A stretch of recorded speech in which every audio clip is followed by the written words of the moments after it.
Assalamualaikum warahmatullahi wabarakatuh. Waalaikumsalam warahmatullahi wabarakatuh.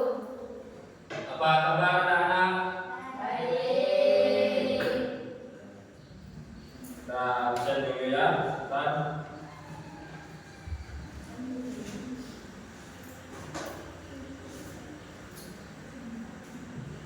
Aufar. Juprianto. Adib. Sakit. Aurelia Saputri. Jia.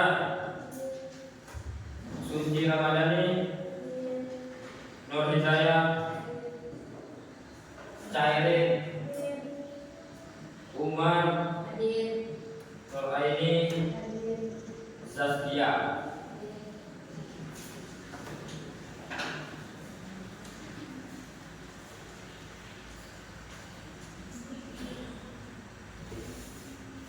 Oke, sebelum mulai pelajaran, mari kita baca doa terlebih dahulu. Doa dimulai. Raditu billahi rabban wa bil islami dinan wa bi Muhammadin nabiyyan wa rasulah. Rabbi zidni ilman warzuqni fahman. Amin ya rabbal alamin. Oke, baik.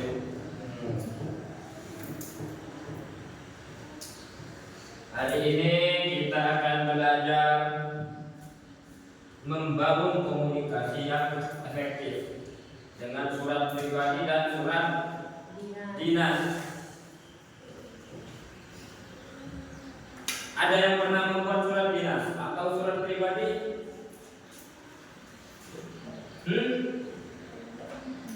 Ada yang pernah membuat surat pribadi? Surat untuk orang tua, surat untuk teman, surat kepada kakak, adik, saudara. Ada yang pernah? Pernah. Oke, baik. Sekarang pengertiannya, apa itu surat pribadi dan surat dinas?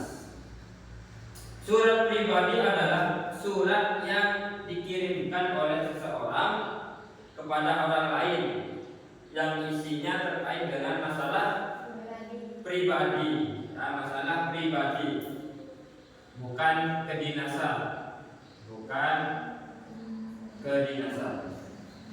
Contohnya, contoh surat pribadi antara lain anak ngirim surat kepada orang tua di kampung misalnya, atau anaknya lagi mondok ngirim surat kepada orang tua, atau dari anak dari adik ke kakak, ya.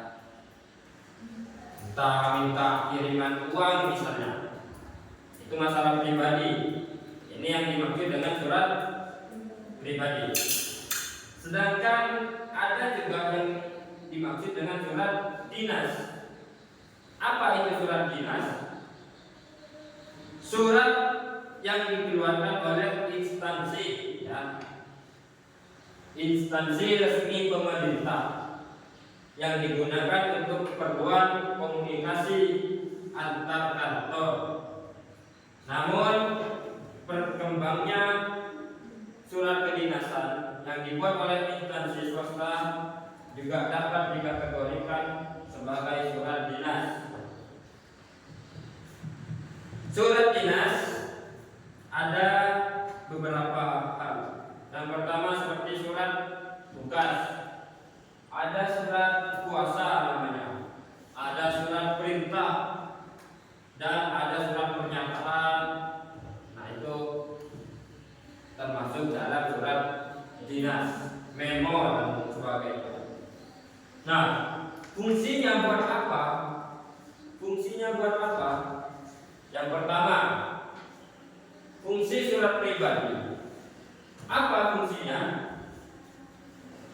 Coba sebutkan Nur Hidayah fungsi surat dari surat pribadi.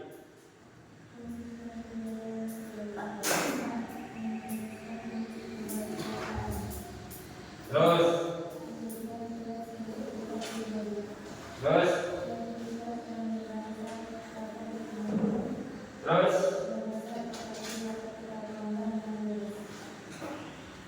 Oke, yang pertama fungsi dari surat pribadi yakni mengekspresikan berbagai perasaan. Jadi kita mengekspresikan, kita keluh kesah, lalu menulis surat dan disampaikan ke orang tua, ke kakak. Misalnya kita kiriman uang, nah itu termasuk ekspresi berbagai perasaan. Terus yang kedua, menjadikan surat sebagai duta pribadi. Yang ketiga, kreativitas dalam berbahasa dapat dikembangkan karena tidak ada bahasa yang khusus untuk surat pribadi ini. Tidak ada bahasa yang khusus digunakan, jadi bebas, bahasanya itu bebas. Yang keempat, gagasan atau ide dapat kita tuangkan dengan bebas. Sekarang coba sebutkan fungsi surat dinas. Aurel.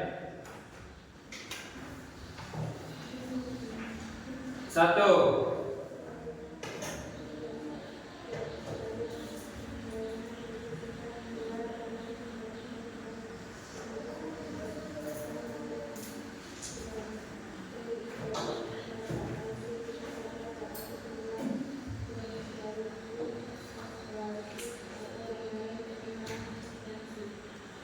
Oke.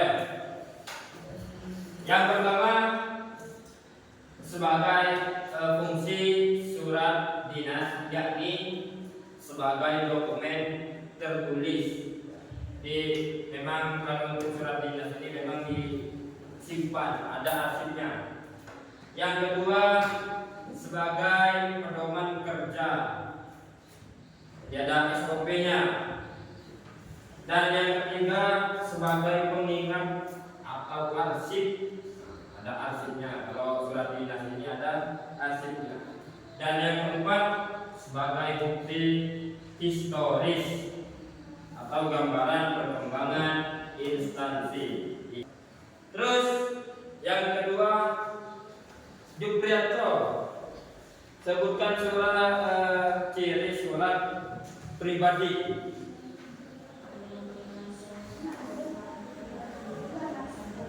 Menggunakan bahasa non formal tetapi tetap santun. Tepuk tangan buat Juprianto.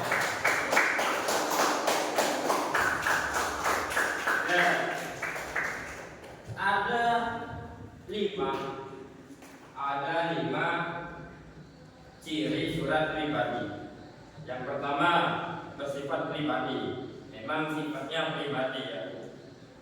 Jadi setiap orang pasti berbeda-beda. Bersifat kelembagaan. Jadi memang surat dinas ini tidak dikirim oleh seorang pribadi, tapi dikirim dari lembaga ke lembaga lain. Yang kedua, format suratnya sudah baku, jadi tidak boleh diubah-ubah. Memang dari lembaga lain sudah resmi, suratnya resmi. Yang ketiga, penyampaiannya isinya singkat. Yang keempat, menggunakan bahasa Indonesia yang baku. Tidak boleh menggunakan bahasa yang kita gunakan sehari-hari, kecuali itu surat pribadi.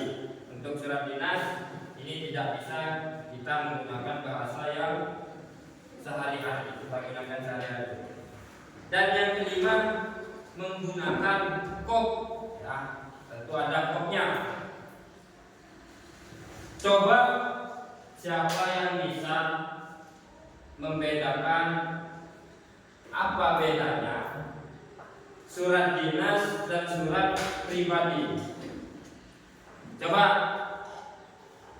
Apa bedanya surat dinas dan surat pribadi?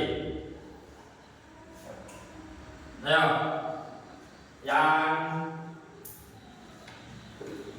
yang bisa dapat hadiah nanti.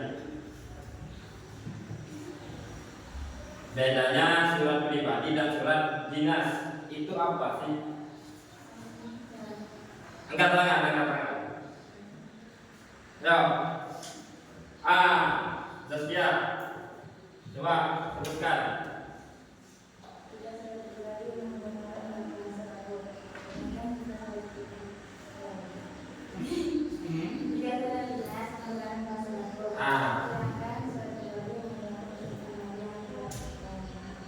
Oke, jika surat dinas menggunakan bahasa yang baku, tapi jika surat pribadi menggunakan bahasa yang non formal atau bahasa sehari-hari. Oke, bagus, 100, tepuk tangan.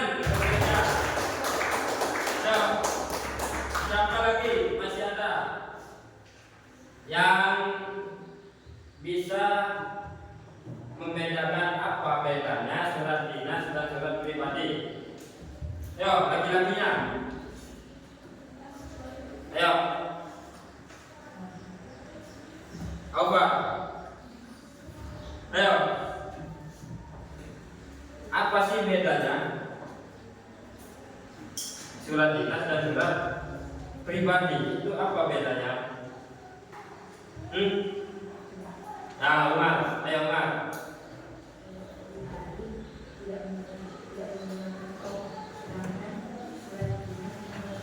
Surat pribadi tidak menggunakan kop, sedangkan surat dinas menggunakan kop. 100 teman. Baik. Sudah paham ya? Nah, jadi kesimpulannya untuk surat materi kali ini, surat pribadi yaitu surat yang kita gunakan untuk menyurati seseorang secara pribadi, ya, secara pribadi, entah itu kakak, adik, atau orang tua. Nah, itu namanya surat pribadi. Tapi kalau surat dinas ini memang khusus dari lembaga ke lembaga lain, ya. Jadi tidak bisa digunakan oleh orang pribadi. Terus dan fungsinya surat di pribadi yakni untuk menjadikan surat sebagai berita pribadi. Terus untuk surat dinas yakni sebagai arsip atau dokumen yang tertulis. Sedangkan ciri-cirinya untuk surat pribadi yakni bersifat pribadi dan tidak menggunakan kop, menggunakan bahasa yang non formal atau bahasa sehari-hari. Itu ciri-ciri dari surat pribadi. Sedangkan surat dinas itu bersifat kelembagaan, dan formatnya sudah baku dan tidak bisa menggunakan bahasa yang kita gunakan sehari-hari. Oke, baik. Bisa dimengerti? Bisa. Ya. Apalagi ya. Oke, jadi untuk kali ini akan ada tugas. Tugasnya membuat surat pribadi kepada orang tua. Jadi misalnya kalian ingin menyampaikan apa atau ingin meminta apa, itu gampang kan? Tinggal kalian buat saja. Oke? Silakan. Oke? Bisa dibuat tugasnya?